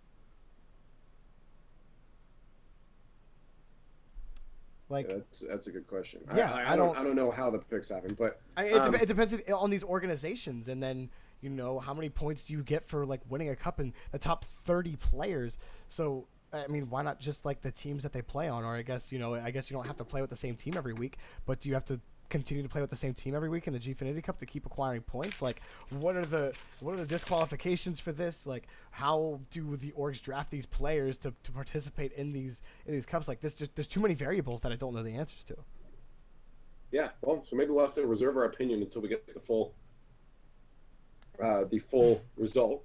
So to answer your original question, Silent, how it'll affect player retention from organizations, I don't think that, just based off of what Gfinity is doing, just what it sounds like they want to do, I do not think that this is going to really contribute to player retention. If you guys didn't tune in last week, me and Unthink really touched on this, on player retention with organizations in last week's VOD. You can find it on my Twitch page. I haven't uploaded it to YouTube just yet. But one of the big things for player retention that for organizations, 2 things is the need for a secondary league and then more majors. Those are the 2 things that need to, like, just on a complete broad level, we don't need to go deep with it, that need to happen for player retention. I don't think a draft format is conducive to that. I think that is really doesn't really aid it in any sense. So that's the answer to that question, but we'll move on from that. Like I said, touched on it last week, so I'm not going to go on it any further. And ProGents had a question. So I saw on your Twitter, Jorby, about more East Coast tournaments. What about more Central tournaments? There was one recently in Madison, Wisconsin, but many Central people still have to travel east or west for tournaments, especially me trying to afford RLCS. Leaf, you sounded like you wanted to hop in on this one. Not on that. So I think it's basically there are 8 picked out orgs already. Those orgs will then draft players in, and those orgs will be in the tournament. I'm pretty sure. Because it says 4 will be franchised by GFN, the other 4 are largest, so unsure how those will work. So I think it's good. That makes sense. So maybe they're trying out teams, but these orgs are already solidified. It's not like you enter with your org and then your roster changes every week, because that'd be weird. But I think that's what they're going for. That would make more sense. That would be cool. That does make a lot more sense, and I think that would be interesting to watch. However, as far as player retention goes, I don't think it still really contributes unless these organizations are planning to take these players, and these players are planning to, because if these guys are going into like a draft format, these aren't the top teams that are already together and already signed by other organizations. So I don't know. I mean, maybe it does kind of help with like the semi-pro scene, but I don't know how much it helps like the teams looking to like get past the bubble. Yeah, Silent pretty much just confirmed what we're thinking. Okay, I'm still scrolling up in chat, so I can't see Silent's latest comments. Go back to your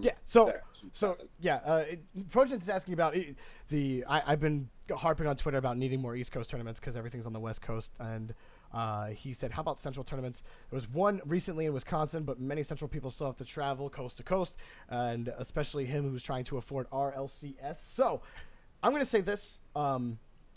Do what I'm doing, and that is trying to plan a LAN event in your city. If you're near a city that has anything, you don't really know the interest for a LAN unless you try to set it up and like try to gauge interest around your city. I got sick of waiting for someone else to do it, so I'm kind of putting it into my own hands at this point. You just have to. Down in Raleigh, North Carolina, everything is either way north or it's literally in LA, and that's just how it always is. If you want to see something in your area, do something about it. That is, get your ass in gear. And if you feel like you can't do it yourself, if you know someone locally, find someone that can help you. Talk to people in the community. There are a lot of people in the community that might actually live in your area that you're not aware of that want to set something up. So I also, with that organization, ran tournaments. I started not even knowing that Melee had a competitive scene to running a tournament that had people like SFAT, Vish, Mewtwo King coming out to it. So in a city called Kitchener, we're tiny. We're not even in Toronto. And I was able to run an event like that all by myself. I mean, I had a team behind me, but I started it just as a dude. I had a team that did a lot of work. Don't get that wrong. They did a lot of work. And but I started it by myself and then grew it into this thing where I had a team that we could run these tournaments. See, you'll find that when you start doing this, people want to help. You have to pick and choose, because if you accept everyone, and your team will be way too big and it's just chaotic. I was about to say, I posted a poll on Twitter today that was, who would be interested in coming to a Raleigh, North Carolina LAN if it existed, and I got a lot of people messaging me that were like, hey, if like you're gonna do this thing, like I'd be willing to help out. So, yep. I mean, already like, and honestly, I didn't think there was anything in my area. I thought this city was dead as far as a Rocket League scene went, and then I got learned today. And there's a lot of people in this vicinity. And it just comes. You got to put yourself out there, and you don't have to ProGens. You don't have to run it yourself. Rather, just put it out there. They're like, hey, we should do this, and try to get people together. The only way the LAN scene's going to grow is if we do it. We can't sit back and wait for others to do it for us. I think the point is that though you can do it yourself. The bigger events take a little bit of investment. I mean, my events started costing me, I made the money back by like $7,000 in original investment. So like, but the cool thing is you can actually run them in a way that you don't owe the money until you have the money. With Melee, we did a lot of pre-sales. You did all your sales for tickets before the event. There's your money. Now you don't owe anything, as long as you make it. So you start small, you build the hype, you build the community. Community is one of the most important things to build. Make people feel like they're a part of something, not just going to an event that they could go to anywhere else. They're a part of this thing. Create a community. I ran free events in bars at the beginning, created a network of people that just loved hanging out and playing this game. And eventually I started going to bigger venues where it costs money, but people love going to it because they want to see their friends, they want to play their game, they want to hang out. You can do it. It takes time to build that kind of thing. Community building takes a while. That's the most important place to start. Just go to a bar and run a Rocket League tournament. Find a bar that'll do it. A lot of places won't care. They'll love to do it because it brings people in. They're drinking, having fun, playing video games. A lot of bars are open to that now. And I think that that's the way to start. Gauge the interest by that. How many people come out? How many people come out consistently? Can you rent a small place and charge, even just for like 25 people, or 10 teams? Get something small started and eventually create a Facebook group, create a Twitter account, make it a thing that people care about. And it's very, very doable. I did it. I'm just a dude. It's possible. And ProGens, if you tune in next week, we will likely have someone on that's actually running a Chicago LAN, and I believe the Chicago LAN is next weekend. So if you weren't aware, there's a LAN going on in Chicago, man, and like Chicago's one of the hot spots for Rocket League. So one of the people that are running that event, Tom Kelly, you can find him on Twitter at Tom Kelly. He probably has more information on that on his Twitter about that event. D-Pants and Hanzo are part of it too? D-Pants and Hanzo Hattori, however you pronounce the last half of his name. It's Hanzo, baby. Hanzo. And so look them up on Twitter. Actually, I'm just gonna do this. It's just straight up at D-Pants, straight up at Hanzo Hattori, and then the next one is, I don't know what Tom Kelly's Twitter handle is, but those two will point you in the right direction. Just if you look through their tweets, they probably have something pinned. There's a Chicago Discord as well. Yes. Which I will link that. Okay, there you go. There you go, Progents. See, we got you, baby. I love it. But I think we touched on all the questions that came in here, and that, I believe, does that in. Before we go offline for the night, first of all, I want to give a big shout out to everybody who tuned in today. Thank you guys for coming in and being part of the conversation. It was actually a really good conversation today with chat, especially. And that's what I love. I'd love to see. I'd love that for that to continue. It really helps drive the show. I just want to give a shout out to all the people that followed today, and that would be. Let me get around here. D-Pants actually followed. Progents, Desert Coyote 99, D-Mills 54, Manchild War, Silent Echo, and Big Testicles. Thank you, Big Testicles, for following. And there you go, Progents. There's the Chicago Rocket League Discord. That's all we have for you today here on the Talkback Rocket League Leaf. Any kind of closing thoughts, statements, anything you want to do and say? No, thanks for having me. Honestly, I love talk shows. I love pretending like my opinion matters, and I'm glad that people are here to listen. So thank you so much for having me on the show. Love working with you, man, and hopefully in the future, if you ever need someone, I'd be more than happy to come back. Well, I absolutely loved having you on, man. I appreciate you coming on. So definitely I'm going to keep you on the short list if Unthink disappears once again. Or maybe just bring you on because we can, if I need content. I might sabotage him just so I can come on. just so you can talk again. But, guys, that's all we have for you today. We'll see you next week. I'm Join Me Please. He's Liefx. We'll see you later.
Gooch.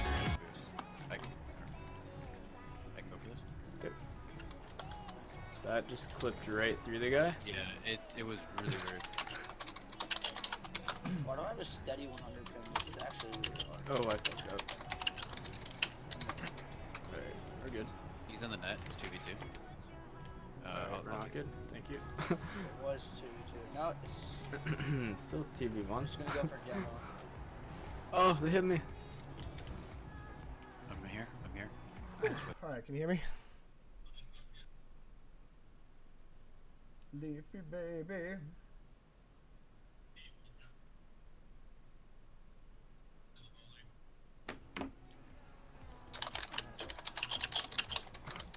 What's my drift button? It's square. Did you get that? If you don't mind. It's your mother. I'm kind of busy right now, and I just fucked up. Hello? You did briefly. Okay. Oh. I need to pay attention. You have to pay attention to chat? Fingers. That's what I figured. I'm up. Oh, you're up. What is up? I'm just driving on the ceiling casually. Oh. And that's in. Alright. Lawler beats Scrub, yeah. We were all there. All right, holy Twitter notifications.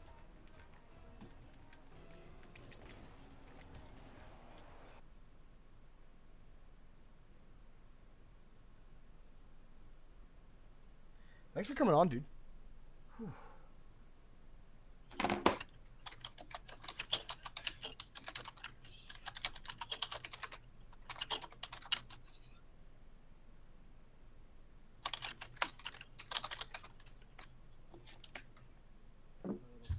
Because I'm not cool and I can't automate stuff like that. So Ain't no Carrie Taz. no, I Carrie's a god at making everything. He is Carrie's an got army of a robots. big Hi. army and I'm jelly sometimes, but Hi, Jeremy. hello. I couldn't hear you. My Papple's stream was too much. Oh, okay. Yeah, Papple's the guy I just met at Best Buy, and he recognized me, and he's like, we tried to figure it out, and eventually we found it was because he watches the RLCS. That's hilarious. Thanks for coming on. Yeah, today. I'm like, huh? Thanks for coming on today. Oh yeah, thanks for having me, dude. That was fun. That went I love talking. So that went really well. yeah, it seemed technically better than what you were describing before. Yeah, no, technically like no issues whatsoever, which was just fantastic. And conversation through chat was also really well. A lot better than it was last week. It wasn't even bad last week, but it was awesome this week. I think we No, that's good. I think we hit like 25 concurrent at one point too, so it's like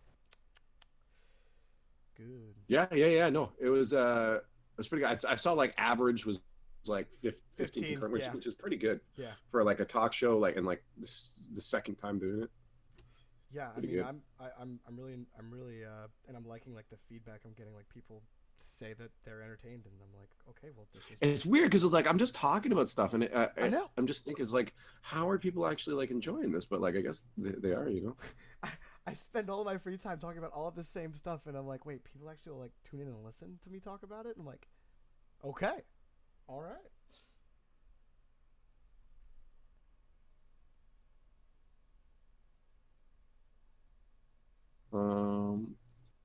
Oh shoot, messed up. Oh, Lemon Puppy gave me his. Excuse me. Info there. There it is. Cool. I closed it.